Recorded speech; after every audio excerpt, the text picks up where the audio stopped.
present scenario of classical and semi-classical forms of music. तो जब हम बात सिनारियो की करते हैं, सिनारियो का ट्रांसलेशन स्थिति नहीं, सिनारियो का ट्रांसलेशन अगर हम करते हैं तो वो बनता है परिदृश्य, क्योंकि सीन है, देखना है, तो क्या दिखाई देता है, क्या दिखाई दिया करता था और क्या दिखाई दे सकता है, उसके तीनों रूप हमारे सामने आते हैं जब हम परिदृश्य की बात करते हैं। एक एक शब्द सोच विचार का विषय होता है, चिंतन का विषय होता है, अध्ययन का विषय होता है, क्योंकि भाषा में शब्द बहुत ही गंभीर भाव के वाहक होते हैं। तो जब मैं परिदृश्य पर विचार करती हूँ, क्योंकि हम सब संगीत के विद्यार्थी हैं और अन्वेषक भी हैं, शोधकर्ता भी हैं और शोध सुपरवाइजर भी हैं, मार्गदर्शक भी हैं, तो परि शब्द, परि, अभि, परिता, ये शब्द आते हैं संस्कृत में, पाणिनि ने कहे हैं अभिता, परितः, सर्वता। तो ये तीन शब्द जो हैं ये प्रयोग होते हैं। इसमें अभि शब्द है, उपसर्ग है। अभि मतलब होता है कि पास में, कि जो अपने पास में है वो है अभि। जैसे हम शब्द इस्तेमाल करते हैं अभिभावक, किसके लिए? माता पिता के लिए, कि जो पहला हितैषी हमारा होता है वो अभिभावक है। उसके बाद दूसरा शब्द है अभि का मतलब बहुत पास में, तो बहुत पास हमारा कौन सा है? दायां बायां सामने। इसी तरह से शब्द दूसरा है परितः। ये शब्द बहुत ही महत्वपूर्ण शब्द है और मैं सच में बहुत बहुत साधुवाद देती हूँ कि जिन्होंने ये विषय में परिदृश्य शब्द का प्रयोग किया है। तो परि का मतलब होता है परितः। परि होता है एक सर्कल कहते हैं इसको, कि परिवृत्त, जो सराउंडेड है, जिससे जो चारों ओर से है। तो परि, परि का मतलब कि चारों ओर से जिसको हम देख सकते हैं। तो जैसे हम परिवारजन कहते हैं, फिर परिजन कहते हैं, है ना। तो परि का मतलब हमारे समाज में, हमारा आसपास जो कुछ हो रहा है उसमें। फिर और शब्द है तीसरा सर्वता। तो परिता में ही सर्वता शब्द का भी अंतर्भाव हो जाता है। सर्वता का मतलब होता है सब तरफ से। तो सब तरफ से, सब जगह को जो इंगित करता है वो क्या हो जाता है? वो ग्लोबल लेवल हो जाता है। तो इस तरह से एक हमारा अपना दायरा, दूसरा वो दायरा जो हमारे आसपास का है, और तीसरा वो दायरा है जो कि सुदूर तक जाता है। तो इस परिप्रेक्ष्य में कुछ कहना संगीत की फॉर्म्स के बारे में, फॉर्म्स मतलब उसकी विधाएं, उसकी शैलियां, उसके तरीके, तो उन तरीकों के विषय में कुछ कहना मुझे समझ में आता है कि यही विषय है। और इसी पर ही बीज भाषण भी जो सुना, बहुत अच्छा, उन्होंने बहुत से बिंदुओं को उन्होंने स्पर्श किया और जितना भी समय था उसमें उन्होंने उसको और भी एक्सप्लेन करने की कोशिश की गई। बहुत अच्छा, मैंने भी बहुत मार्गदर्शन मेरा भी हुआ उससे, मैंने भी बहुत कुछ सीखा। तो अब जब हम बात करते हैं कि एक बात चौधरी जी ने कही कि संगीत जो है वो लोक संगीत था, फिर शास्त्रीय संगीत हुआ। मैं एक बात स्पष्ट कर देना चाहती हूँ कि संगीत संगीत है, वो लोक है या वो शास्त्रीय है या वो उपशास्त्रीय है, ये सब हमारी अपनी विचारधारा है, ये सब हमारी सोच है। क्योंकि संगीत, जो भी संगीत है, उसमें जहां स्वर आ जाता है, जहां ताल आ जाती है, जहां उसमें पद आ जाता है, तो स्वर ताल पादात्मक, जब स्वर ताल और पद तीनों का जहां समावेश हो जाता है, वहां संगीत की स्थिति बन जाती है। तो अब ये लोक है, ये शास्त्रीय है, ये उपशास्त्रीय है, ये इस तरह के जो क्लासिफिकेशंस हैं, इस तरह के जो वर्गीकृत किया गया हुआ है, ये हमने बाद में किया था। ये पहले कहीं इस तरह का वर्गीकरण नहीं मिलता। ये स्वतंत्रता के बाद जब आकाशवाणी में संगीत को इंट्रोड्यूस किया, जब आकाशवाणी में संगीत के लिए स्थान मिला, तो उस समय ये सारी कैटेगराइज करी थी उसको कि इसको शास्त्रीय संगीत का एक वर्ग बना लेते हैं। एक वर्ग ऐसा है कि शास्त्रीय तो है लेकिन उसमें कुछ नियमों में शिथिलता दिखाई देती है। हालांकि ऐसा है नहीं, ठुमरी के भी अपने नियम हैं, उसमें भी कोई शिथिलता हम कर नहीं सकते, उसके भी अपने अपने हैं। दादरा गाना है तो उसके भी अपने नियम है, जयती है, कजरी है, जो भी विधा है, या टप्पा तराना जो भी विधा है, सबके अपने अपने नियम है। और सबकी नियम न भी हो लेकिन विशेषताएं अपनी इतनी जरूर है कि जिस एक से दूसरी हम अलग पहचान सकते हैं, डिस्टिंग्विश कर सकते हैं। तो इसीलिए जो विद्यार्थी जो विधाएं आपस में जो है वो हम पहचान के अलग कर सकते थे और सिमिलर थी और एक समानांतर सी दिखाई पड़ती थी, तो उन विधाओं को जो है उनका एक वर्ग से निश्चित हो गए और इसलिए उसको जो है अलग अलग वर्ग में डाला। वरना समष्टि रूप में ये संगीत ही है। तो व्यष्टि रूप में जैसे पेड़ है तो ये आम का पेड़ है या अमरूद का पेड़ है या ये जामुन का पेड़ है या किसी और फल का वनस्पति है, तो हम अलग अलग कह सकते हैं, लेकिन जब इकट्ठा होगा तो उसको वन ही कहा जाएगा। तो वनस्पति बनेगी तो वन ही कहलाएगा। इसी तरह हमारा संगीत जो है ये बहुत विशाल है, ये संगीत ही है। सम्यक गीतम, ठीक प्रकार से गाया हुआ, उचित प्रकार से गाया हुआ, उचित प्रकार से चिंतन किया हुआ, उचित प्रकार से सोचा हुआ, उचित प्रकार से तपस्या के द्वारा साधा हुआ। तो अब उस समय उपशास्त्रीय संगीत विधा आई, उससे पहले उपशास्त्रीय संगीत का किसी भी ग्रंथ में या किसी भी ग्रंथकार ने कभी भी उसका उल्लेख नहीं किया। इसी तरह से लोक संगीत का भी किसी ने कभी उल्लेख इस तरह से अलग से नहीं किया। वो बात अलग है कि संगीत शिक्षण के वक्त अब कितने शोध जो है वो आंचलिक या प्रादेशिक संगीत को ले करके उसको लोक कह करके या लोकगीत या लोक विधा या लोक नृत्य, इस तरह के कई नाम मिले। मैं एक बात स्पष्ट कर देना चाहती हूँ कि जिस समय हमारे पास भाषा भी नहीं थी और कोई स्क्रिप्ट भी नहीं था, संगीत उस समय भी था, वो लोक में था और उसको भावों की अभिव्यक्ति किस तरह से की जा सकती है वो इंगित भाषा थी या सामान्य ध्वनियां थी, बहुत छोटी छोटी ध्वनियां थी। लेकिन मनुष्य एक ऐसा प्राणी है जो प्रकृति का एक अनुपम कहें कि एक अनुपम कृति है, वो चिंतनशील है। उसने इन सारी चीजों को, इनका दृश्य जो है उसने देखा, यहाँ परिदृश्य, ये उसके सामने परिदृश्य क्या था, चारों तरफ फैला हुआ दृश्य था प्राकृतिक वातावरण। उसने प्राकृतिक वातावरण जो देखा उसके साथ उसकी जो है आत्मीयता बढ़ी। उसने देखा कि ये आत्मीयता क्यों है, क्योंकि ये प्रकृति सुंदर है, ये प्रकृति बहुत ही यूनिक है, अलग अलग इसमें बड़े चमत्कार दिखाई देते हैं। और तीसरी चीज, ये प्रकृति हमारे लिए बड़ी लाभकारी है। तो जैसे जैसे भाषा विकसित हुई और वो लोग, वो समाज के ही लोग थे, वो लोक के ही लोग थे जिन लोगों को बाद में ऋषि का दर्जा दिया गया। उन्होंने अपने चिंतन के द्वारा जो ऋषित्व प्राप्त किया वो उन्होंने अपनी साधना के द्वारा किया और जिन दृश्यों को उन्होंने जैसा देखा उन दृश्यों को उन्होंने अभिव्यक्त करने की कोशिश की। जो अभिव्यक्त करने की कोशिश जो की उसके सामने दो ही चीजें थी, एक तो अक्षर ब्रह्म, दूसरा नाद ब्रह्म। दो ही चीजें थी जो कि पहले से विद्यमान थी। ब्रह्म इसीलिए कहा क्योंकि ये ईश्वर रूप पहले से विद्यमान था, ये बनाया नहीं है उसने इसकी खोज की है, उसने इसको चिंतन किया है, उसने इसका दर्शन किया है, परिदृश्य हुआ है, ये परिदर्शन हुआ है इसका। तो जो उन्होंने दर्शन किया उसको उन्होंने अभिव्यक्त किया। ये जो अभिव्यक्ति थी ये गद्य पद्य और साम रूप में आ गई।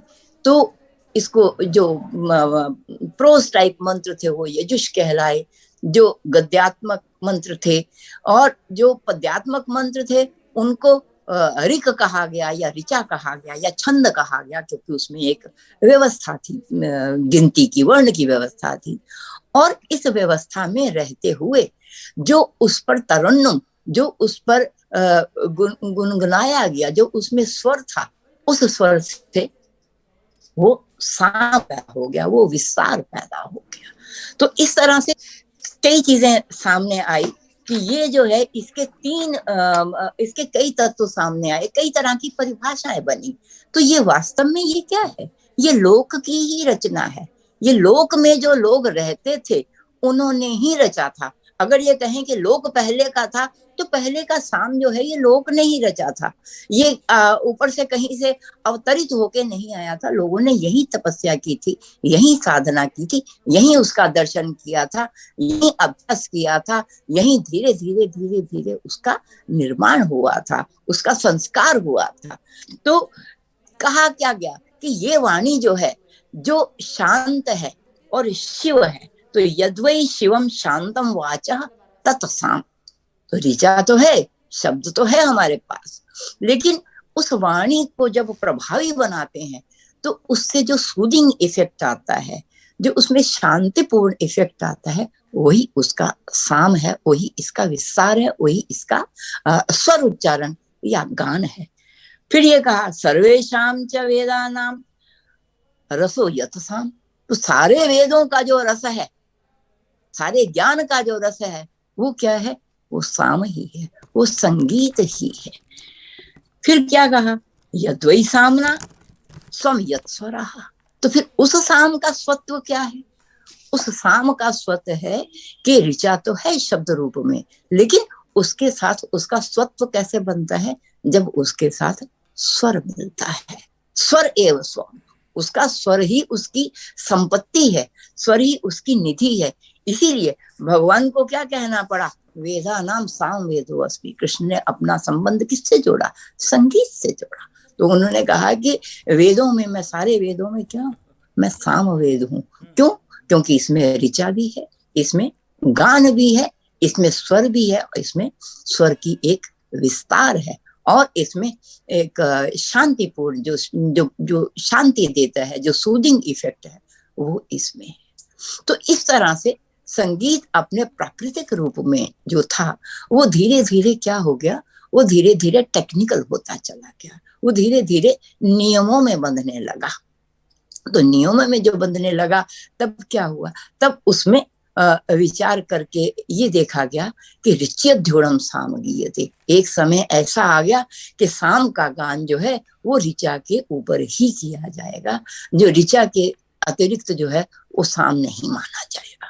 तो यहाँ पे आकर के टेक्निक डेवलप हो गई, यहाँ पे आकर के एक खास तरह का रजिस्टर, जिसको हम सामवेद संहिता कहते हैं, वो बन गई। अब उसके बनने से क्या हुआ?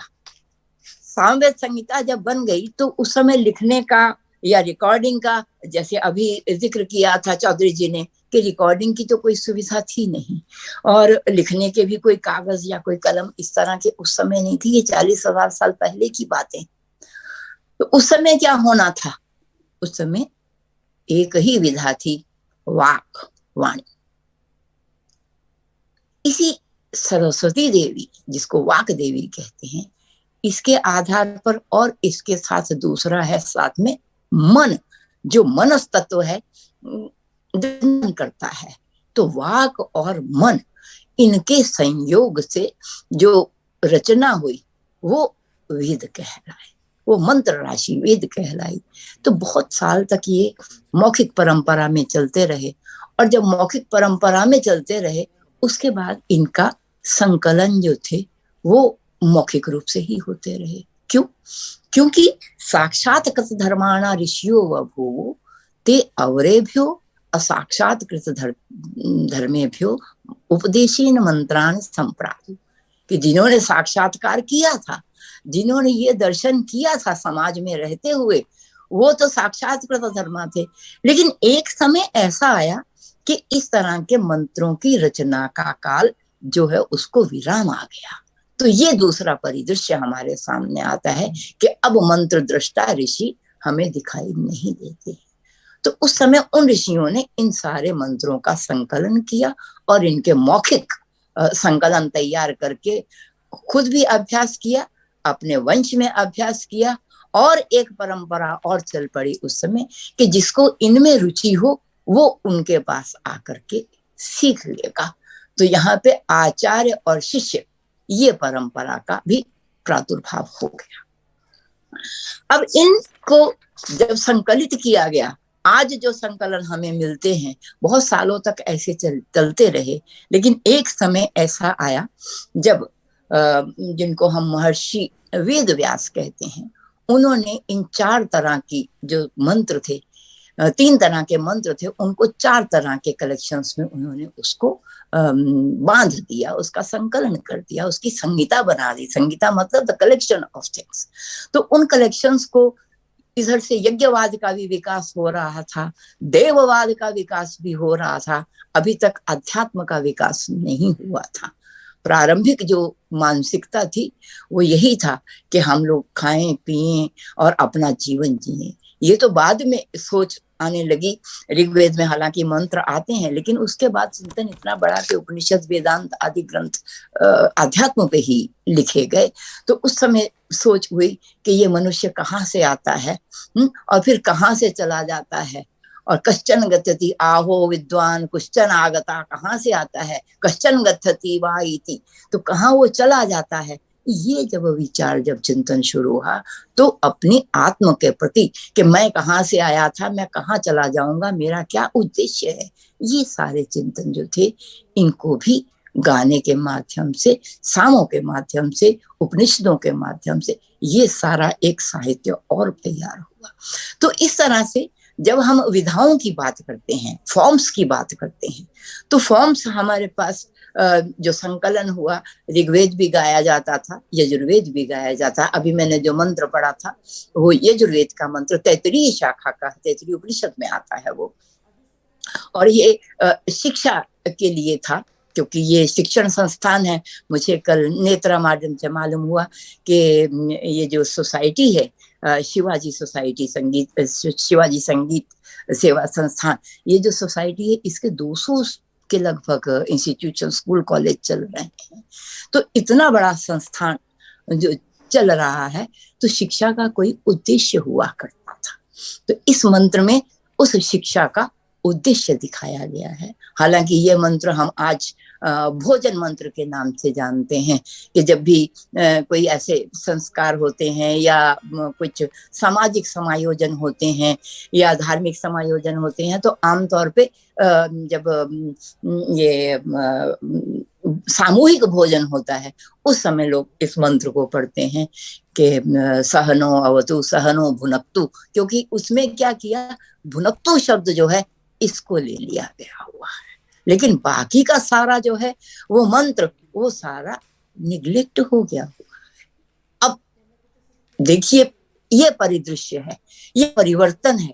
वैसे मंत्र ये कहाँ का है, ये तैतरीय उपनिषद का शिक्षावल्ली का मंत्र है और सबसे पहला मंत्र है। उसमें ये कामना की गई है कि शिक्षा का जो उद्देश्य है वो क्या है, शिक्षा के घटक कौन है, शिक्षा के साथ में चलने वाले और अवयव कौन है। अब मैं इसका अर्थ कहूंगी तो तब आप देखेंगे कि इस मंत्र को शिवन भोजन मंत्र कहने से क्या हुआ है, इस मंत्र का अर्थ संकोच हो गया। बाकी सारा जो आधा मंत्र है वो एक तरह से वो निग्लेक्ट हो गया है, वो उपेक्षित हो गया है, उपेक्षा हो गई उसकी। है क्या, सहनो अवतु, सह शब्द है दोनों साथ साथ, तो दोनों साथ साथ कौन है, मैं और मेरा शिष्य। ये गुरु और शिष्य हैं, ये जो शिक्षण परंपरा को चलाने वाले हैं, जो शिक्षण परंपरा के कर्णधार हैं, सूत्रधार हैं। 2 ही घटक मुख्य रूप से हैं, एक शिक्षक और एक शिक्षार्थी। तो क्या सहनो अवतु, हम दोनों, सहनो, न शब्द जो है ये क्योंकि वैदिक प्रयोग है, ये क्लासिकल संस्कृत में भी नहीं आता। वहां पे अहम आवाम वयम शब्द आता है, आवाम आता है, तो ये आवाम के लिए या बहुवचन के लिए न आता है, तो द्विवचन के लिए नो आता है। तो सहनो अवतु के हम दोनों एक दूसरे की अवरक्षणे, रक्षा करें। सहनो अवतु, हम दोनों एक दूसरे की रक्षा करें। तो हम दोनों कौन, गुरु और शिष्य। सहनो भुनक्तु, और हम दोनों एक साथ भोजन करें। तो भोजन एक साथ क्यों करें? क्योंकि आचार्य के पास ही तो शिष्य आकर के रहता था, गुरुकुल में ही उसको रहना होता था। वो आज की तरह का डे बोर्डिंग या डे स्कूल नहीं था, या लेक्चर बेस नहीं था। और आजकल जो सिनारियो पैदा हो गया, दृश्य पैदा हो गया, वो कोरोना टाइम में ये वर्चुअल हो गया। तो यहाँ तो भोजन करना तो क्या, भोजन नाम भी नहीं ले सकते साथ करने का, है ना? सोचा भी नहीं जा सकता, इतनी इतनी दूरियों पे हम लोग बातचीत कर रहे हैं। तो सहनो भुनक्तु, हम साथ साथ भोजन करें और सहवीर्यम करवावहे। तो भोजन करके सो नहीं जाना है, सहवीर्यम करवावहे, हम उससे वीरता प्राप्त करें, वर्चस्व को प्राप्त करें उस भोजन से, ऐसा भोजन करें। फिर क्या करें उसके बाद? तेजस्विना, तेजस्वी हो। और ये तेजस्विता कब आएगी? अवधीतमस्तु, जब हम पढ़ेंगे लिखेंगे। तो हम साथ साथ क्या करें? अध्ययन अध्यापन कार्य करें। इस अध्ययन अध्यापन कार्य से क्या होगा? इस अध्ययन अध्यापन कार्य से हमें वर्चस्व प्राप्त होगा। तो सहवीर्यम करवावहे और तेजस्विना अवधीतमस्तु, हम अवधीत हो, हम पढ़े हुए हों, अवधीत हो, हम लर्नड हो, वेल रेड हो, वेल सेड हो। तो ऐसा होने पर भी फिर क्या हो जाती है? स्थिति गड़बड़ होने की आशंका होती है। जब विद्यार्थी को ज्ञान हो जाए तो कभी कभी एक दूसरी इंद्री जाग जाती है, उसका रूप जाग जाता है, उसको कहते हैं अहंकार, मद जाग जाता है।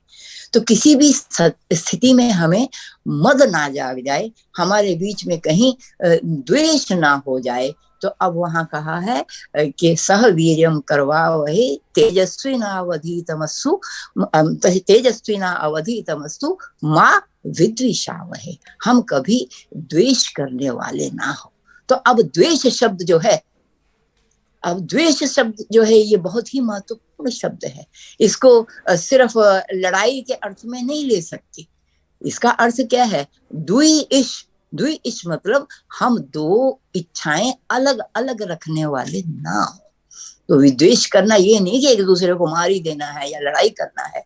मतलब मत मतांतर मति भिन्न हो सकती है, लेकिन मन भिन्न नहीं होना चाहिए। हमारा एक समान का मन होना चाहिए। ऐसा एक मंत्र भी आता है, समानी व आकुति समाना हृदयानि व समानमस्तु वो मना यथा वह सुसहा अस्ते। तो जैसे वो सुसहा, ऐसे हम एक साथ जो रह रहे हैं, सहवास में रह रहे हैं, तो समानम अस्तु वो मना, समानी व आकुति, हमारे प्रण एक हों, समाना हृदयानि व, हमारे हृदय एक हों, समानम अस्तु वो मना, हमारे मन एक हों, सोचने के तरीके एक हों, चिंतन की जो मत बुद्धि के मत जो है वो विभिन्न हो सकते हैं, लेकिन वास्तविकता में मन हमारे मिले हुए हों। तो द्विइश, तो दो की इच्छा हम कभी ना करें, ऐसी स्थिति ना आए कि कहीं हमारे मनों में विरोध पैदा होने की स्थिति हो। तो ये शिक्षा के सिद्धांत इस मंत्र में कहे गए हैं। आगे विस्तारित है, क्योंकि पूरे का पूरा जो अनुवाक है, पूरे का पूरा चैप्टर जिसको हम कहते हैं वो अनुवाक है, उसको वल्ली नाम से बोला है, वो शिक्षा वल्ली है। तो इस तरह से ये शिक्षा का उद्देश्य था। और क्या क्या फॉर्म सिखाई जाती थी। हमारी बात संगीत की म्यूजिकल फॉर्म्स की है, मैं डिविएट नहीं करूंगी अपने को। म्यूजिक की जो फॉर्म्स हैं वो हमें ऋक यजुष और अथर्व मंत्र भी सस्वर पाठ होते थे, इसमें कोई शक नहीं है। लेकिन साम में हम विभिन्न विधाएं दिखती हैं। दूसरे में पाठ के क्रम थे, जैसे पद पाठ है, घन पाठ है, जटा पाठ है, क्रम पाठ है। इस तरह के नाना पाठ के तरीके अलग अलग तरह से हमें मिलते हैं उच्चारण के लिए। लेकिन साम में जो है वो गान के तरीके मिलते हैं, गान की टेक्निक पूरी पूरी मिलती है। और उसमें फॉर्म्स हैं, एक तो है ग्राम्य गेय गान, एक है आरण्य गेय गान, एक है ऊह गान, और चौथी है ऊह्य गान। 4 तरह के गाने की फॉर्म्स उस समय विद्यमान थी, सामवेद के जमाने में, वैदिक युग में भी। अब उसमें ग्राम्य गेय किसको कहा है? ग्राम्य गेय वो गान थे जो ऋषियों ने अपने अंतःकरण से सहज अवस्था में जिनका दर्शन किया था। तो ग्राम शब्द जो है, ग्राम शब्द बहुत ही महत्वपूर्ण है। ग्राम में उपयोग भी इनका होता था, मतलब आम समाज में ये गाए जाते थे। तो आम समाज कौन सा है? आम समाज जिसमें सब लोग रहते हैं, वो आम समाज है। आम समाज में गाए जाने के कारण, यज्ञों में उनका व्यवहार होता था, यज्ञों में गाए जाने के कारण इनको ग्राम गान नहीं कहा, ग्राम्य गेय कहा है, मतलब ग्राम में गाए जाने वाले। तो आम समाज में समूह में गाए जाने के कारण ये ग्राम्य गेय गान। और आगे जाकर के ये ग्राम शब्द जो है, ये गान से प्रेरित होता हुआ, क्योंकि गान में क्या था, एक तो पद था, एक लय थी और एक स्वर था, तीन ही चीजें तो थी। लेकिन आगे जाकर के जो स्वरों का समूह था, क्योंकि स्वर ही प्रमुख है साम का, इसलिए जो स्वरों का समूह था, स्वरों का जो संवाद था, स्वरों के जो लगाव थे, स्वरों के जो तरीके थे, उनको एक स्थान पे जब रखा गया और उसमें एक स्पेसिफिक स्केल बन गई, तो उस स्केल का नाम क्या हो गया? वो ग्राम उस स्केल का नाम हो गया। इसका उल्लेख हमें सर्वप्रथम शास्त्र की दृष्टि से कहाँ मिलता है? नाट्य शास्त्र में मिलता है। वहां वहां कहा है, ग्राम शब्द जो है, भरत ने कहा है, अभिनव गुप्त ने उसकी कमेंट्री करी है, टीका करी है, वहां लिखा है उन्होंने कि ग्राम शब्द समूहवाची। ये समूहवाची शब्द है जहां सारे स्वर जो है वो संवाद पूर्वक रहते हैं, और ऐसे स्वरों का जो समूह है वो ग्राम है। तो ये सोच जो है, ये सोच जो है, ये कहाँ की सोच है? ये हमारा चिंतन है। इसमें कोई शास्त्र नहीं है, ये सामान्य चिंतन है। शास्त्र तो तब बनता है, कहते हैं कि बिना उद्देश्यम बिना लक्ष्यम परिचय बिना क्वचित, जिसका कोई लक्षण नहीं है, बिना लक्ष्यम जिसका कोई लक्षण नहीं है, हाँ, बिना उद्देश्यम और जिसका कोई उद्देश्य नहीं है। पहले उद्देश्य होना चाहिए किसी चीज का, और फिर उसका लक्षण होना चाहिए, उसका स्वरूप होना चाहिए, फिर परीक्षांच बिना क्वचित, और उसका बार बार एक्सपेरिमेंट होना चाहिए। तो जब ऐसे करते हैं तो तब जाके क्या करते हैं? तत्शास्त्रम विद्यते, तब वो जाकर के एक सिद्धांत बनता है। तो जो सिद्धांत बनता है वो फिर जहां उसका कलेक्शन हो जाता है वो शास्त्र कहलाता है। शास्त्र वस्तुतः ही क्या है? शास्त्र वस्तुतः जो हम क्रियात्मक में क्रियाएं करते हैं, जो हम उनका चिंतन करते हैं, उनका हम उद्देश्य देखते हैं, उनमें हम जन कल्याण की, समाज कल्याण की भावना देखते हैं, फिर उनकी परीक्षा करते हैं। उस परीक्षण के बाद भी सब दृष्टियों से जो, सब कसौटी पे जो खरा उतरता है, वो जाकर के क्या बनता है? सिद्धांत बनता है।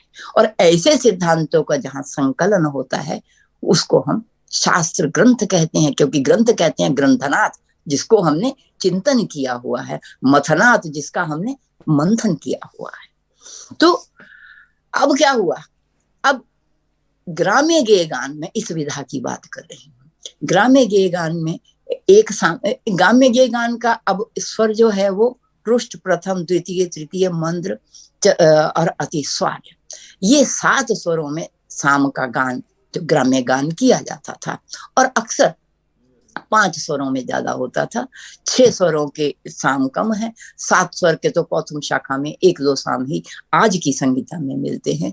तो आमतौर पे 5 स्वरों का जो हमारी पेंटाटोनिक स्केल है वही मूल है। लोगों ने कहा है, ये तो यूरोपियंस ने भी कहा है, इवन पर्शियन ने भी कहा है, चाइनीज ने भी कहा है कि पहली स्केल जो हमारी थी, प्राचीन स्केल जो है, वो पेंटाटोनिक स्केल ही थी। 5 स्वरों का ही ज्यादातर हमने अभ्यास किया था। तो ज्यादा अभ्यास होता है, इसलिए सामगान भी जो है वो अक्सर ज्यादातर 5 स्वर। और आज भी अगर आप फोक म्यूजिक देखते हैं तो उसमें 3-4 मैक्सिमम 5 ही स्वरों का प्रयोग होता है। जो पुराने फोक है, अब तो खैर उसमें भी बहुत मॉड्यूलेशन हो गई। अब तो फोक को भी जब से रेडियो में स्थान मिला और अलग से मेले लगते हैं, तो जो शास्त्रीय गायक हैं वो फोक गायक भी हैं, और कुछ फोक गायक ने शास्त्र संगीत सुन करके उसको उसमें थोड़ा सा और उदात्त भी उसको कर लिया है। तो ये सब अब का परिदृश्य है, ये अब की स्थिति। उस समय अब एक चीज हो गई स्वर, दूसरा है उसमें ताल। वहां ताल नहीं है, वहां छंद है, गायत्री है, उष्णिक, अनुष्चुप, त्रिष्टुप, पंक्ति, जगति। 7 छंद हैं, वैदिक छंद कहलाते हैं। और इन 7 छंदों में ही गायत्री 24 की है और जगति सबसे ज्यादा 48 की है।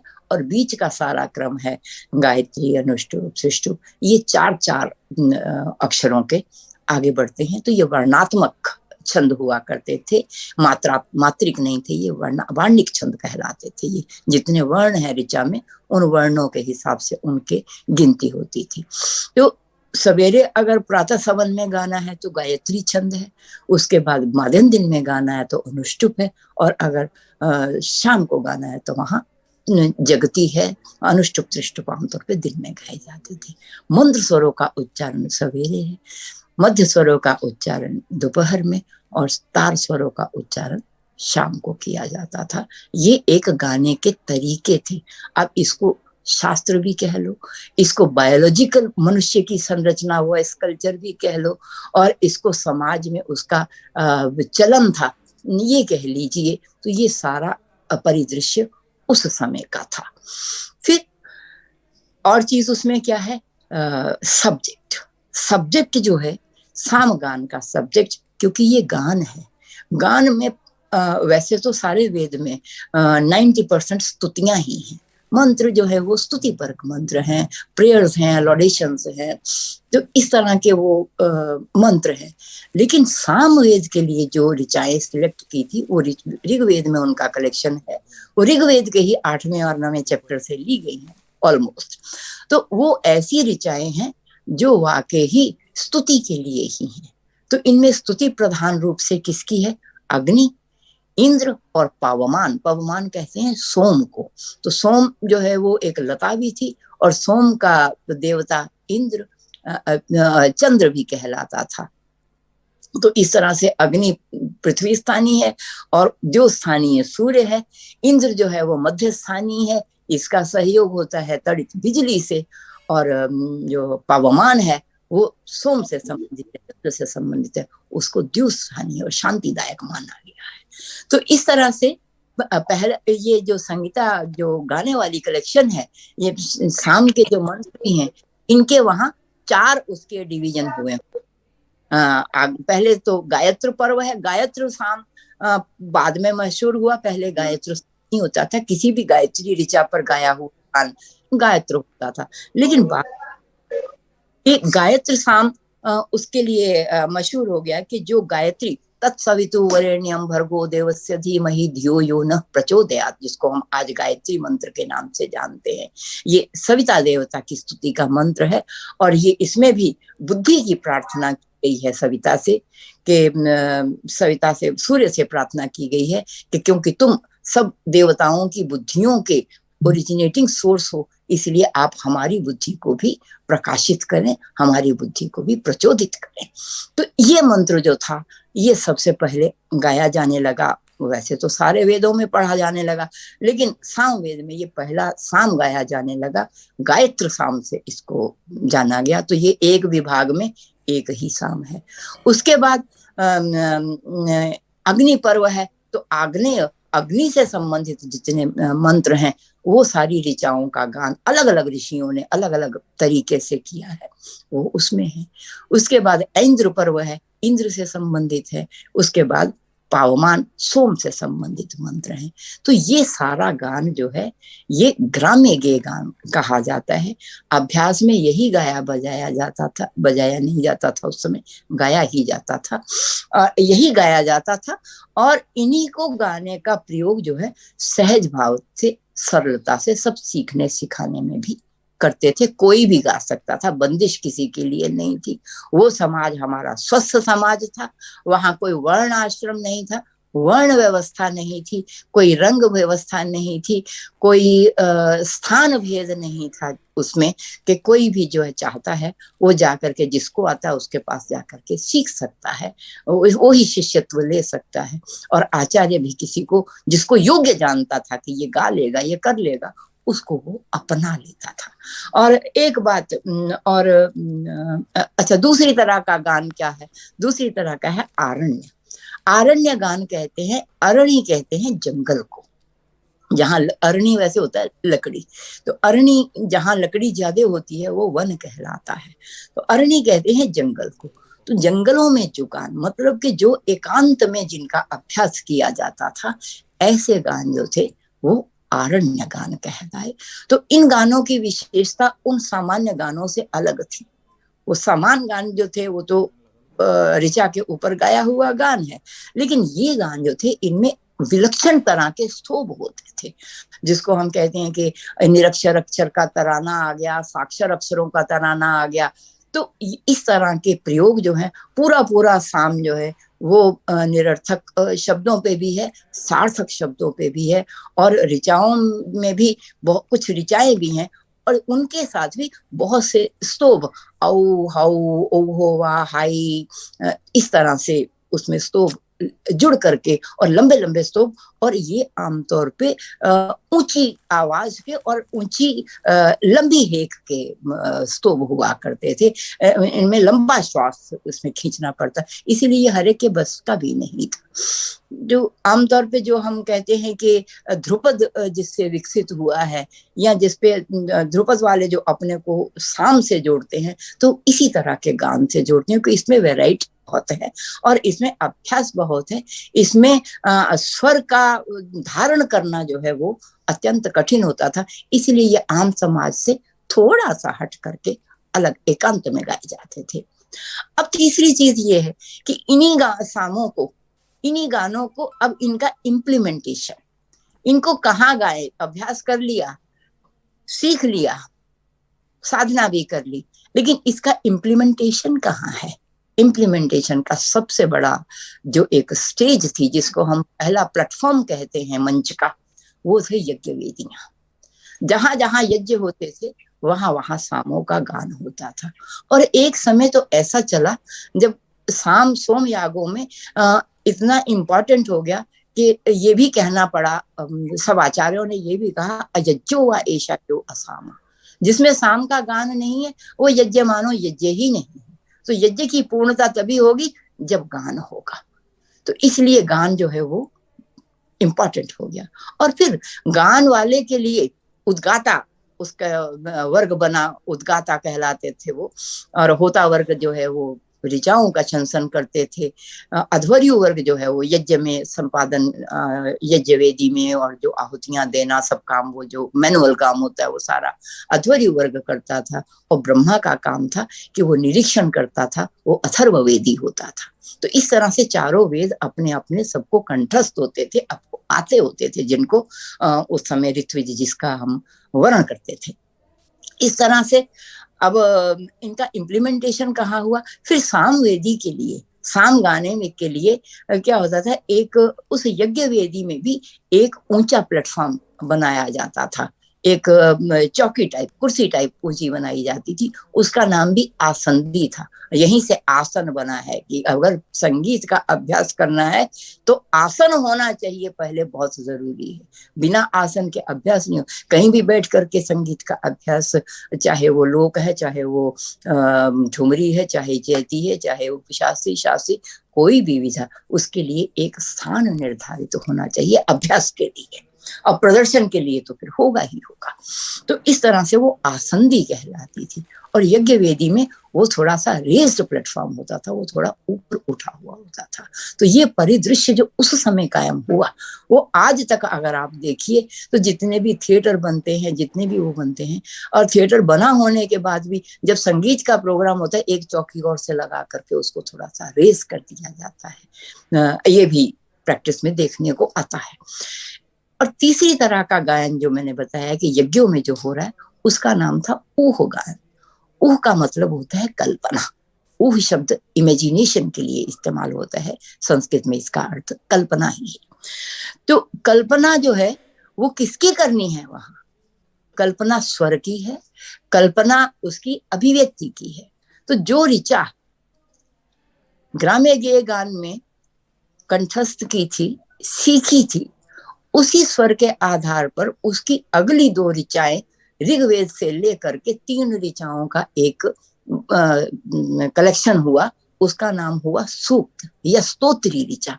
तो यज्ञ में एक ऋचा नहीं गाई जाती थी, यज्ञ में 3 ऋचाओं का एक सूक्त बनता था, उनको गाते थे। और उनको किस तरह से गाना है, उसके गाने के फिर नियम बने, उसके गाने के तरीके बने कि सूर्य देवता की ऋचा है तो फिर 3 सूर्य देवता के मंत्र होने चाहिए, फिर 3 इंद्र के मंत्र होने चाहिए, 3 सोम के मंत्र, और जिसकी भी स्तुति करनी है और जो भी इच्छा है, तो उस हिसाब से उसको कहते थे स्तोम।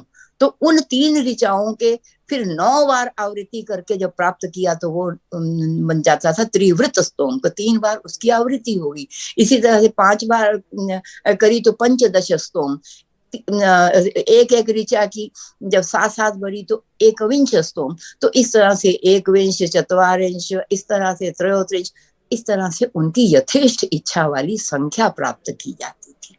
तो अब जब संख्या प्राप्त की तो उसके परमुटेशन कॉम्बिनेशन बनते थे कि 3 ऋचाओं का 9 को कैसे प्रयोग में लाना है। 9 को जैसे प्रयोग में लाना है कि जैसे चाहे तो मैं परम्यूटेशन कॉम्बिनेशन से 1 कहूँ, 2 कहूँ, फिर 3, फिर दोबारा 1 कहूँ, 2 कहूँ, 3, फिर तीसरी बार 1 2 3, ये क्रम रखूं। और दूसरा, अगर मैं थोड़ी इनोवेटिव हूं, मैं क्या करूंगी, 1 1 1 2 2 2 3 3 3, तीनों बार ये हो गया। ऐसा भी नहीं, थोड़ा और मन कॉम्बिनेशन ढूंढता है तो क्या किया, 1 2 3 2 3 1 और 3 2 3 1 2।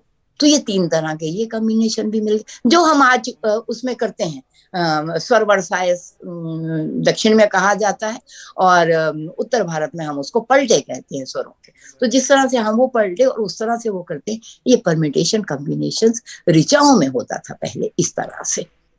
तो उस तरह से ये ऊह मतलब इमेजिनेशन से गाते थे। अब स्वर तो एक ऋचा का मिलेगा जो ग्राम्य के गान में है, लेकिन बाकी दोनों को किस तरह से सजाना है, ये उस सामग कीजिए उस कलाकार की अपनी प्रतिभा पे ही होता था कि उसको उस स्वर को बनाए भी रखना है, क्योंकि स्वर के साथ शब्द भी तो है ना, उन शब्दों को भी बनाना है और उस लय को भी धारण करना है। तो यहाँ छंद है, और छंद में लय कहाँ से आती है, द्रुत है, मध्य है, विलंबित है। फिर दूसरी चीज, इनको कैसे कायम करना है, मात्राओं से। मात्रा भी है, अर्ध मात्रा भी है, अध्यर्ध भी है, 1.5 मात्रा भी है, 2 मात्रा भी है, 3 मात्रा भी है, और यहाँ तक कि 3.5 मात्रा तक के भी हमें यूनिट्स जो हैं, जिसको पर्व कहते हैं, फ्रेजेस, वो इतने भी प्रयोग हुआ करते थे। तो मतलब ये सारा परिदृश्य हमारे पास ये लोगों ने अभ्यास किया हुआ था उस समय तक। हम नहीं जानते इसलिए कि हम लोग ने उन शास्त्रों को, उन ग्रंथों को अध्ययन नहीं किया है, या हमारे अध्ययन में उपलब्धि में वो नहीं आए हैं। फिर दूसरी चीज, चौथी तरह का गान, ये तो हुआ ऊह गान। चौथी तरह का गान होता था ऊह्य गान। ऊह्य कहते हैं रहस्य को। तो रहस्य फिर वो हुआ कि रहस्य एकांते, जो रहस्य एकांत में जो गान किया जाएगा वो रहस्य गान कहलाएगा। अब यज्ञों में भी जो गान होता था, यज्ञों में जो गान होता था वो साधारण एक तरह का नहीं था, उसके अलग अलग तरह के पर्व बने हुए थे। अलग अलग पर्व मतलब कि जैसे इसमें जैसे अर्क पर्व है, वो गान में अर्क पर्व का मतलब कि इस ऋचा में अर्क शब्द आएगा, तो वो अर्क होगा। अब किसका किसका अर्क है, जैसे उसके नाम भी थे, वशिष्ठ से अर्क, वशिष्ठ का अर्क है, और दीर्घतमस का अर्क है, अग्नि का अर्क है, प्रजापति का अर्क है। तो इन लोगों के सबने अर्क साम जो है उन्होंने रचे थे, क्योंकि उस ऋचा में अर्क पद, अर्क सूर्य को कहते हैं, तो सूर्य संबंधी मंत्र जो है वो अर्क कहलाते थे। इसी तरह से द्वंद्व पर्व है, तो द्वंद्व का मतलब जोड़े जोड़े, तो ऐसे साम जो थे वो जोड़े जोड़े जो गाए जाते थे, जैसे प्राण अपान, मित्रा वरुणो, इंद्र अग्नि, तो 2-2 की स्तुतियां जिसमें होती थी, 2-2 सामों के जोड़े हैं, वो द्वंद्व कहलाते थे। इसी तरह से व्रत, इनमें किसी संकल्प को लेकर के जिसमें चलते हैं, वो संकल्प, वो व्रत पर्व कहलाता है। इसी तरह से शुक्रिय पर्व, तो जो आदित्य देवता को संबोधित होकर के जो पर्व जो साम गाए जाते थे वो शुक्रिय पर्व थे। इसके अलावा महानामनी पर्व थे, ये खास एक ऋचाओं का समूह था, इसको गाने में ये महानामनी ऋचाएं कहती थी। और इसी के अंत में जो साम गाया जाता था उसका नाम था भारुंड साम। तो भारुंड साम वो था जो कि आफ्टर डेथ मतलब हमारे यहाँ संस्कार के पहले से लेकर के गाना प्रारंभ हो गया, साम प्रारंभ हो गया, और अंतिम यात्रा तक, जीवन के अंतिम पर्यंत जब संस्कार होता था उस समय भारुंड साम गाया जाता था।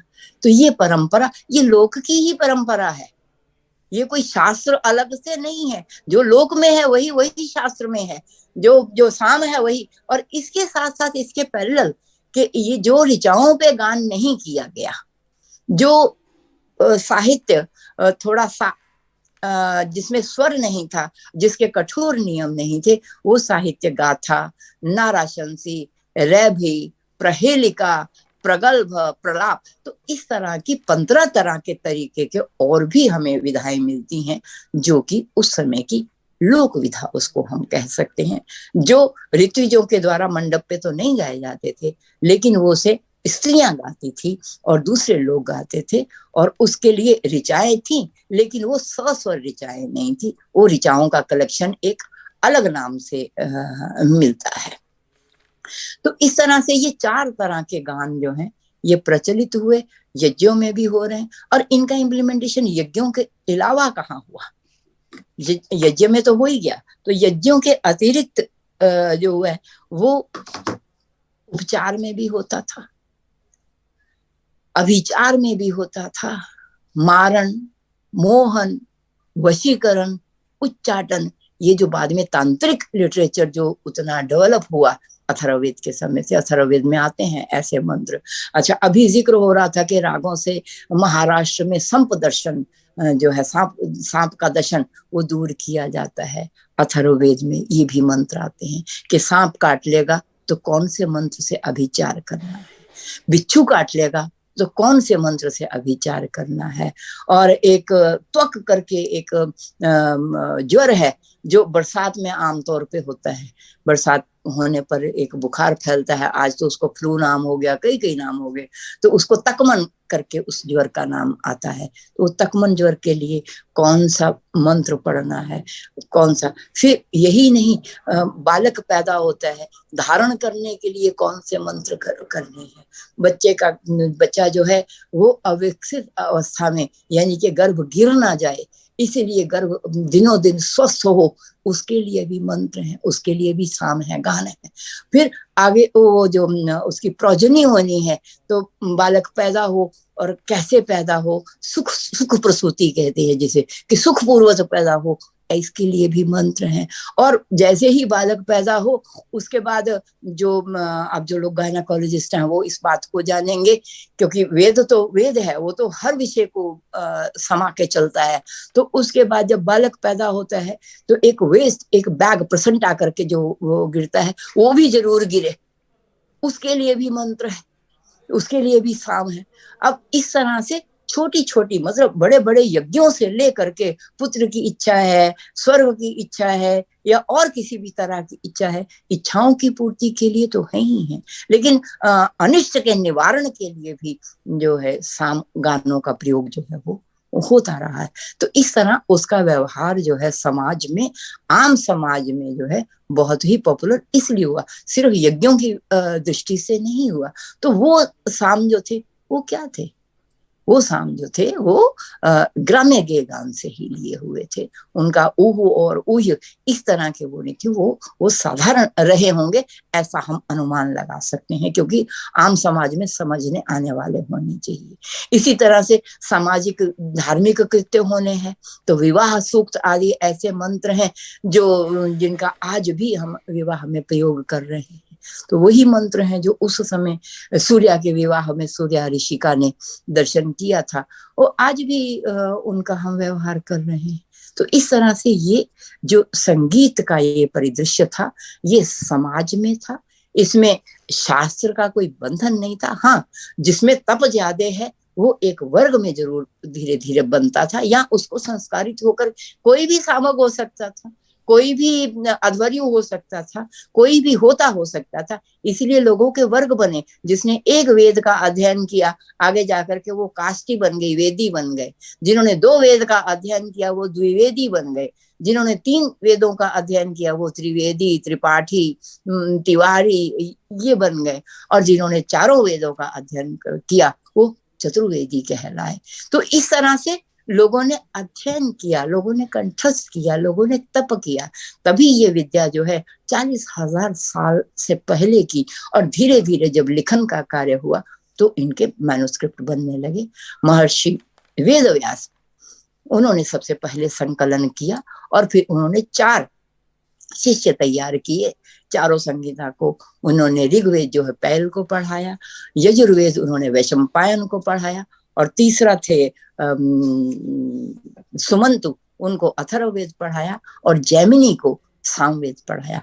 आज भी केरला में जैमिनी संप्रदाय में सामगान आज भी प्रचलित है। तलवकार शाखा जैमिनी सामगान की आज भी केरल में ये संप्रदाय, ये लोग आज भी उपलब्ध है। तो इस तरह से वो अलग अलग संप्रदाय बन करके ये विस्तार हुआ साम का। और एक बात और कि ये पढ़ाना कभी भी शुरू नहीं होता था, पढ़ाना कभी भी वो नहीं होता था। व्यास पूर्णिमा शब्द आता है, आषाढ़ की जो पूर्णिमा है उसको व्यास पूर्णिमा कहते हैं। इसमें महर्षि वेद व्यास का जन्म इस दिन हुआ था। उनको कृष्ण द्वैपायन भी कहते थे, क्योंकि ये ऐसे ऋषि थे, ये देव ऋषि थे, ये एक्चुअली मनुष्य ऋषि नहीं थे। वो कृष्णा के एक द्वीप, कृष्णा नदी कहलाती है यमुना, यमुना के एक द्वीप पे इनका जन्म हुआ था। तो इसलिए ये इनकी माता जो थी वो काली थी, कृष्णा थी, और नदी भी जो है ये यमुना नदी, इसका जल काला है, इसलिए इनको कृष्ण कहा। और ये एक टापू पे पैदा हो गए थे, तो इसलिए इनको कृष्ण द्वैपायन कहा। और इनका जन्म आषाढ़ की पूर्णिमा के दिन हुआ था, इसलिए आषाढ़ी पूर्णिमा आज भी गुरु पूर्णिमा कहलाती है और व्यास पूर्णिमा कहलाती है। भारतवर्ष के इतिहास में ये पहले गुरु थे जिन्होंने आश्रम व्यवस्था व्यवस्थित करके और सारे वेदों को जो हमें आज जिस शक्ल में मिलते हैं उनका उन्होंने संकलन करके प्रवाहित किया, उसको प्रचारित किया। तो ये लिखने की परंपरा वहां से, हालांकि पहले मोर ओरल रजिस्ट्री थे, लेकिन बाद में वो संहिताएं कलेक्शंस बन गई। उसके बाद अलग अलग जैसे घराने हैं वैसे अलग अलग शाखाएं बनी। तो अलग अलग शाखाओं में कुछ कहीं अधिक मंत्र आ गए, कहीं क्रम उल्टा पलटा हो गया, आगे पीछे हो गया। इस तरह से कि जब अगर सामवेद में कौथुम शाखा में 1198 सामग्राम में गे मिलते हैं, तो जैमिनी में 2000 कुछ मिलते हैं। इस तरह से थोड़ा थोड़ा कम अधिक न्यूनाधिक मंत्र जो है, कहीं रेपिटेशन भी है, कहीं कम हो गए, कहीं क्रम बदल गया, जिसका 3 नंबर है उसका 8 हो गया, जिसका 8 है उसका 10 हो, ऐसे भी कलेक्शन हुए। तो आज कितनी संहिताएं जो है शाखा संहिताएं बाद में बनी, लेकिन अध्ययन अध्यापन की परंपरा जो है वो एक समय ऐसा था कि जब गुरु के पास जाते थे तो व्यास पूर्णिमा के दिन ही अध्ययन होता था। और उससे पहला काल जो है बैशाख और जेठ, ये अनध्याय काल कहलाया करते थे। मुझे मैडम नेत्रा ने ये बात बताया कि आपकी यूनिवर्सिटी में जो आपका जो संस्थान है इसमें दरियापुर में और बाकी में, यहाँ जो लेक्चर शुरू होता है वो गुरु पूर्णिमा के बाद ही शुरू होता है। तो देखिए ये परिदृश्य में जब आप ये जानोगे तो आप अपने को जानोगे कि हाँ वो परंपरा को आज भी जाने अनजाने में हम उसको निर्वाह कर रहे हैं, वो हमारे साथ है, अभी हमारे पास है। इस तरह से ध्रुपद जो है अब ये, क्योंकि धीरे धीरे क्या हो गया, धीरे धीरे ये संस्थाएं अपने अस्तित्व में आने के लिए क्या होता है, सत्ता बनती है तो तब पकड़ उसकी बन जाती है। जब उसकी पकड़ बन जाती है तो एक समय तो लगा एक पेड़, तो अगर वो वट, जिसको हम बेनियान ट्री कहते हैं, वट वृक्ष कहते हैं, हमारा संगीत जो है ये वट वृक्ष है। तो इसमें एक जो बीज डला था वो संगीत था, एक बीज। फिर उसका एक बीज क्या, उसका एक जड़ क्या निकल गई, उसकी जो शाखाएं कहते हैं, जो जड़ बन जाती हैं बाद में, उसकी शाखा क्या निकल गई, एक साम की निकल गई, एक गाथा की, नाराशंसी रह भई, जिसको बाद में लोक या सामेतर कहा उस समय उसको। फिर इसी तरह से एक शाखा जो है वो साम तो वहीं रह गया, वो अपनी जगह स्थिर था। उसके साथ जो भरत आदि आचार्यों ने जो कहा, उन्होंने उसका नाम गांधर्व दिया, क्योंकि वो जो स्वर थे वो षड्ज ऋषभ गांधार मध्यम पश्चिम धैवत निषाद ये डेवलप हो गए थे कृष्ण आदि स्वरों के साथ, जिसका नारदीय शिक्षा में उनका आपस में सामंजस्य भी बनाया कि यो सामगानाम प्रथमा सुवेणोर मध्यमा स्वर। तो जो साम वेदियों का पहला स्वर है वो वेणु पे, गांधर्व स्वर का जो कौन सा स्वर है वो मध्यम है। इस तरह से ये स्केल जो है, जो द्वितीय सो गांधार, जो दूसरा है वो गांधार है, जो तृतीय है वो ऋषभ है, चतुर्थ जो है वो षड्ज है। तो इस तरह से पहले मध्यम स्वर मुख्य हुआ करता था, मूल होता था, तभी भरत ने मध्यम को अविनाशी, अविलोपी और अंश स्वर भी कहा है। तो स्वरों की यात्रा में भी उलटफेर जो है, हर समय जो है परिदृश्य जो है वो बदलते रहे हैं। बदलाव आना कोई बुरी बात नहीं है, वो रुचि के अनुसार, लोगों की सोच के अनुसार और प्रयोग धर्मिता के अनुसार बदलाव आता है जीवन में। तो इस तरह से वो गांधर्व हो गया। तो अब गांधर्व धीरे धीरे क्या हो गई, उसने जड़ पकड़ ली, तो ये भी शास्त्रीय हो गया। गान जो था वो देशी कहलाया, वो आम समाज का गान बना। फिर गान के भी आगे दो भाग हो गए, उन्होंने भी जड़ पकड़ ली, वो शाखा भी जो थी वो वट की तरह वो भी प्रतिष्ठित हो गई। तो गान के भी क्या बन गए, दो रूप बन गए, एक मार्गी बन गया और एक देशी बन गया। मार्गी जो है मृग्या, जिसको सोचा गया है, जिसपे विचार किया गया है, यानी जिसका नियम निश्चित है, वो मार्ग, मार्ग मतलब मृग्यु, जिसको खोजा गया है जिस रास्ते पे जा करके, वो मार्गी हो गया।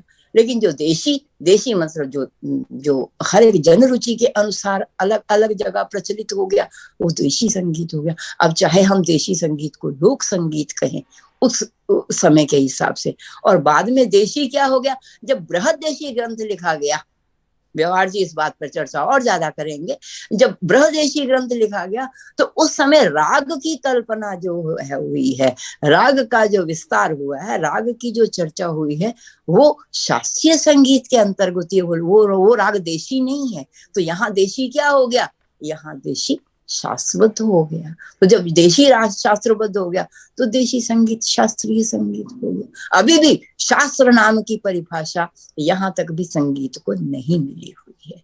यहाँ भी वो मार्गी देशी है, उससे पहले गांधर्व गान है, उसके पहले साम है और दूसरी चीजें हैं।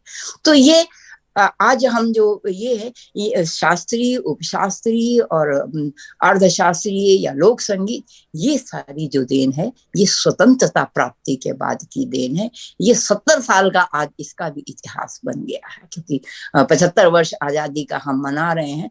तो 2-3 साल बाद ये सारा कुछ सेटल हो गया था उसी समय। तो आज इसका भी जो है ये शास्त्र शब्द भी, अभी हम ये कहें कि इसको हम नकार दें, ऐसा नहीं है। अब ये भी जो है वो जड़ पकड़ गया है। तो आज ये विधाएं भी हमारे पास प्रचलित हैं। और प्रबंध जब ध्रुपद आया तो उसने गाने के जो तरीके थे, मेरा ख्याल है कि समय उतना शायद नहीं होगा कि मैं गाने की टेक्निक भी कैसे डेवलप हुई है।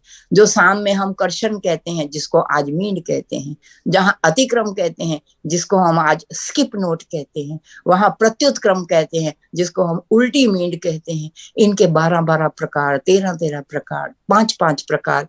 फिर धार्य, किसी स्वर को एक आवाज में कितनी देर तक धारण करना है, कितनी देर तक होल्ड करना है। तो ये सारे जो है, ये सारे लक्षण भी गान की टेक्निक में पूरे पूरे डेवलप हुए साम गान के वक्त में भी।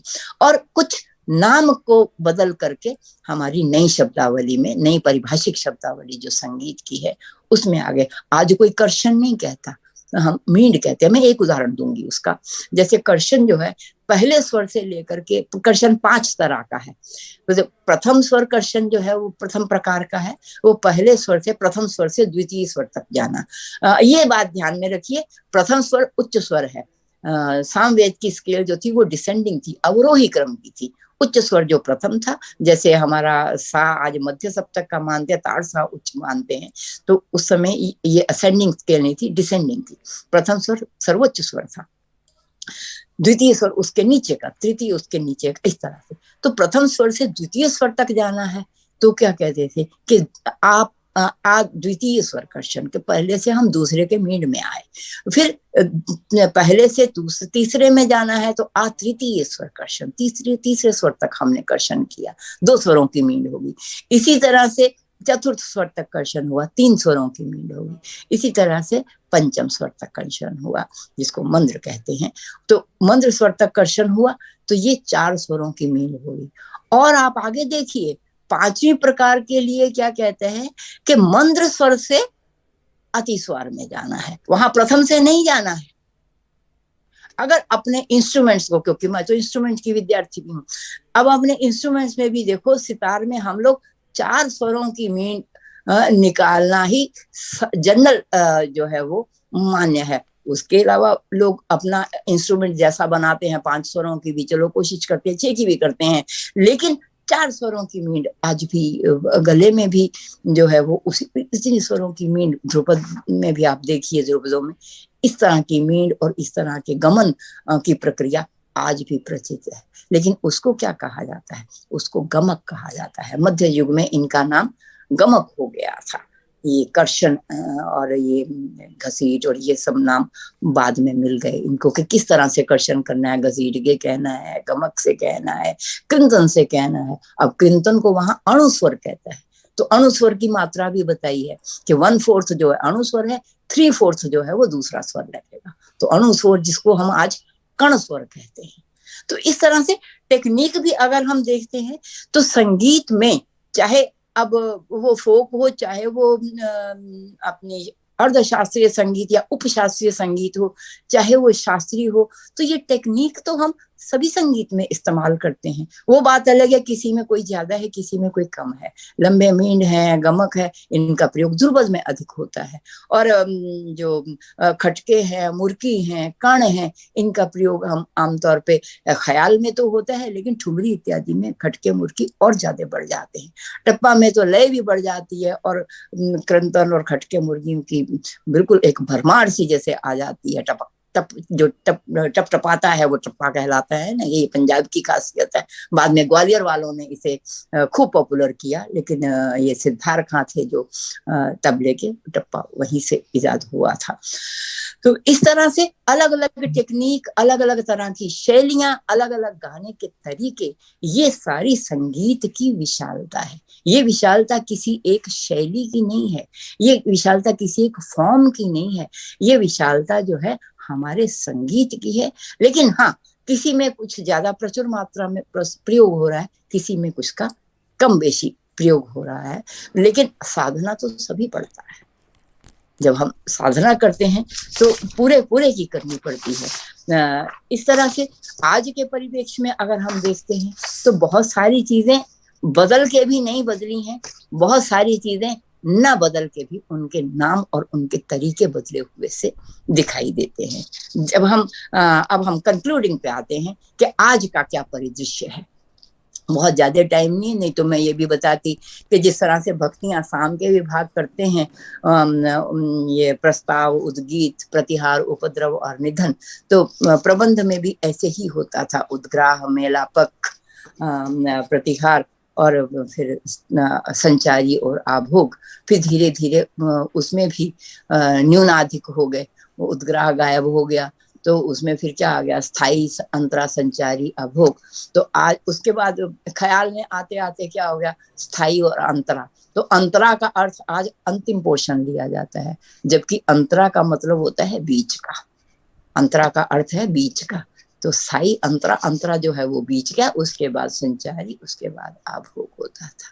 तो इस तरह से बहुत सी परिभाषाएं जो है वो संकुचित भी हुई हैं, बहुत सी परिभाषाएं बदली भी हैं, और बहुत सी संक्षिप्तीकरण भी हुआ है, संक्षिप्त भी हुई हैं। अब मैं जब हम पुराने और आज के परिदृश्य, तो हम तभी आज का पता चलेगा जब हमें पुराना पता होगा, किससे कंपेयर करके हम जाने कि क्या बदला है। तो जब हम परिदृश्य की बात करते हैं तो अब क्या बदला है, स्वर। प्रारंभिक स्वर पहले ओंकार होता था, ओम होता था। जब भी हम प्रयोग करते थे पहले, हर शाम के गान में ओम होता था, लेकिन अब ओंकार जो है वो साधना में, स्वर साधना में चला गया। प्रारंभिक स्वर हमारा राग में, शास्त्रीय संगीत में, चाहे ध्रुपद हो, धमार हो, कुछ भी, तो उसमें हमारा प्रारंभिक षड्ज हो गया। या फिर कोई बहुत उस्ताद बड़े होते हैं तो वो राग का प्रारंभ करके रागवाचक स्वर का इस्तेमाल करते हैं। फिर ताल, ताल में छंद, मात्रा और लय थी। छंद, मात्रा, लय आज भी है, लेकिन उसके साथ उसके आवर्तन की वृत्ति जो है वो बंध गई है, तो वो ताल कहलाती है। अब ताल में, गाने में दोनों रूप मिलते हैं हमें, अनिबद्ध रूप भी है और बद्ध रूप भी है। अनिबद्ध रूप जो है वो आलाप प्रधान है, बद्ध रूप जो है वो ताल प्रधान है, और अनेक तरह की तालें जो हैं वो आज प्रचलित हैं। अगर हम पद की बात करें तो पहले संस्कृत में पद हुआ करते थे। आज के परिवेश में, आज के परिप्रेक्ष्य में संस्कृत भाषा के कुछ पद हमें मिलते हैं, चाहे वो ख्याल की बंदिश है, चाहे वो ध्रुपद धमार की बंदिश है, लेकिन जो ये टप्पा और के चैती, कजरी, ये सब क्षेत्रीय भाषाओं में इनका साहित्य जो है हमें प्राप्त होता है। तो ये क्षेत्रीय भाषाओं की भाषा भी पद में आ गई है। फिर अब विषय देव आराधन, पहले मुख्य रूप से देव आराधन ही होता था, लेकिन आज अगर हम विषयों को देखते हैं, बंदिशों में इतना विस्तार हुआ है, ख्याल की बंदिशों में खास तौर पे, इनमें प्रकृति चित्रण, इनमें पर्वों का, कहीं होली का, कहीं बसंत का, त्योहारों का चित्रण, ऋतुओं का चित्रण, और देवताओं की आराधना तो खैर है ही है। तो ये विस्तार हुआ है साहित्य में अभी। इसी तरह से जब हम तकनीक की बात करते हैं, तो जैसे मैंने बताया कि वहां विकार और भाव थे, और आज तो नाना तकनीक, मींड, खटके, कान, मुर्की, ये सब तकनीकें जो है वो बहुत विकसित हो गई हैं। शिक्षण पद्धति की बात करते हैं तो शिक्षण पहले गुरुकुली शिक्षण था, लेकिन उसके बाद घराना सिस्टम आया, तो वो भी एक तरह का गुरुकुल ही था, लेकिन उसमें बंधन था कि सभी लोगों की अप्रोच में नहीं आता था। लेकिन ये शिक्षा का जो ये प्रचार हुआ है, जब संगीत शिक्षण संस्थानों में आया है, और फिर खास तौर पे जब यूनिवर्सिटीज में आया है, कॉलेजेस में आया है, तो इसका प्रचार बहुत बड़ा है। विशेष करके महिला वर्ग में तो बहुत ज्यादा बड़ा है। महिला वर्ग को तो बड़ी सम्माननीय स्थान प्राप्त हो गया संगीत सीखने का। तो ये एक बड़ी उपलब्धि है इस युग की। क्वालिटी भले लोगों को कई बार रहता है शिकायत कि क्वालिटी उतनी नहीं है या कुछ है या कुछ, लेकिन ऐसा नहीं है, क्वालिटी भी है, क्वांटिटी भी बहुत बड़ी है, अच्छे कलाकार भी पैदा हो रहे हैं, और प्रचार प्रसार भी खूब अच्छा हो रहा है। और फिर कर्मकांड में व्यवसाय के रूप में लें, पहले मुख्य रूप से कर्मकांड ही विषय था, यज्ञों में ही होते थे, और फिर दरबारों में आ गए। लेकिन आज जो है, आज विविध विषयक हमारा संगीत है, इसका व्यवहार अब मेलों में भी है, त्योहारों में भी है, मंच प्रदर्शन में भी है, स्कूल कॉलेजों में भी है, यूथ फेस्टिवल्स में भी है। इतना मतलब व्यवहार का तो रलम आज के दृश्य में बहुत बढ़ गया, और ग्लोबल लेवल पे भी बढ़ गया है। पहले तो क्षेत्रीय तक रहते थे, अब अंतरराज्यीय, अंतरराष्ट्रीय लेवल तक भी व्यवहार इसका बहुत बड़ा है, इसके आयाम खुले हैं। फिर अगर हम ये कहते हैं कि समाज में उसकी स्थिति, समाज में संगीत प्रशंसित है, समाज में संगीत को चाहने वाले अलग अलग वर्ग के लोग भी निर्मित हो गए हैं। लेकिन फिल्मी संगीत है या लोक संगीत है, ये संगीत थोड़े सहज हैं, सुलभ हैं, इसके सभी इसके गुणग्राही हो गए हैं। और आध्यात्म और धार्मिक भी कहीं पीछे नहीं है। साधना में फिर अध्यात्म में, और साधना में धर्म में फिर संगीत आता है। कितने धार्मिक गुरु, कितने धार्मिक आश्रम देखते हैं, सब संगीत, रामायण, महाभारत, गीता, ये सब, इवन पंजाब में तो ये गुरबानी, ये सब राग में ही है, उसका राग में प्रयोग होता है सारा। तो धर्म के नाम पे भी व्यवसाय। अच्छा, फिर जहां तक व्यवसाय की बात है, उस समय व्यवसाय ज्यादा नहीं थे, और आज व्यवसाय का क्षेत्र भी जो है वो विविध आयाम पैदा हो चुके हैं। तो ये परिदृश्य भी एक बहुत बड़ा है, चाहे एडवर्टीजमेंट है, चाहे वो इम्प्लीमेंटेशन कहीं कंपनियों के साथ मिल करके है, कहीं हॉस्पिटल्स के साथ मिल करके है, कहीं मेलों में सोशल गैदरिंग्स के साथ मिलके है, कहीं ये राष्ट्रव्यापी जो होते हैं अभियान, जैसे बेटी बचाओ बेटी पढ़ाओ में जो जितने ये सॉन्ग एंड ड्रामा डिवीजन के ग्रुप बने थे, इन्होंने नौटंकी करके गा करके बहुत सी जगह प्रचार किया सरकार की योजनाओं का भी, आयुष्मान भारत हो, चाहे स्वस्थ भारत हो, चाहे बेटी पढ़ाओ बेटी। तो इस तरह के मतलब विषय को लेकर के हमारे यहाँ चंडीगढ़ में वो ट्रैफिक का लगा था सप्ताह, तो उसमें हम लोगों ने गाने बना करके दिए थे ट्रैफिक के लिए ऐसे। तो इस तरह से अलग अलग विषयों पर, अलग अलग समयों पर, सामाजिक मेलों में, यूथ फेस्टिवल्स में, तो बहुत ही व्यवसाय जो है वो। और सबसे बड़ी बात है कि पहले ध्वनि यंत्र से नहीं था, अब बच्चे जो है वो यूनिवर्सिटीज ने भी कईयों ने खोले हैं, और बच्चों ने भी अपने, विद्यार्थियों ने भी पढ़ पढ़ के अपने रिकॉर्डिंग स्टूडियोज, अपने प्रोडक्शन हाउसेस इस तरह से खोले। तो संगीत बहुआयामी हुआ है, बहुत विकसित हुआ है। सिर्फ बात ये है कि हम उसकी पॉजिटिविटी लेकर के उसकी नेगेटिव बातों का निराकरण करते हुए जो उसके अच्छे तथ्य हैं उस पर नित्य विचार करें, उसका अभ्यास करें और सार्थक व्यवहार करें।